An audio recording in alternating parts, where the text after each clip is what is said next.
Penurunan tekanan uap, yang mana pada gambar tersedia gelas kimia, lalu dimasukkan pelarut air ataupun H2O, lalu dipanaskan, ternyata banyak penguapannya.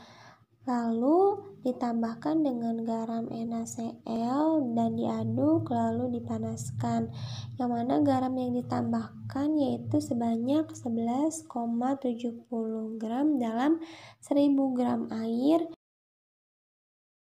Selanjutnya pada gambar tersedia termometer yang mana pada suhunya itu 25 derajat Celcius, yang mana pada pelarut air ataupun H2O ini yaitu tekanan uap air murninya sebesar 23,76 mmHg yang diukur dengan menggunakan manometer digital. Sedangkan pada gambar yang berada di sebelah kanan yaitu ketika air ditambahkan dengan garam NaCl lalu diukur dengan menggunakan manometer digital, ternyata tekanan uap larutannya itu sebesar 23,59 mmHg.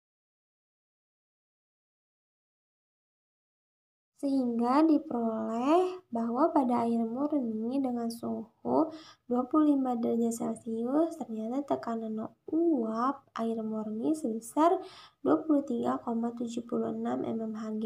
Sedangkan pada larutan garam dengan suhu yang sama 25 derajat Celcius ternyata tekanan uap larutan ini sebesar 23,59 mmHg. Pada gambar sebelah kiri menunjukkan tekanan uap pada pelarut murni, yang mana besarnya tekanan uap suatu zat tergantung pada jumlah molekul yang berada pada fase uap tersebut. Banyaknya molekul dalam fase uap tergantung pada kemudahan cairan untuk menguap, dan kemudahan cairan untuk menguap itu tergantung pada kekuatan gaya antar molekul yang terjadi. Pada air murni, gaya antar molekul yang terjadi yaitu ikatan hidrogen dan gaya London, sehingga pada air murni ini kekuatan gaya antar molekulnya itu tidak banyak, sehingga akan lebih mudah untuk menguap.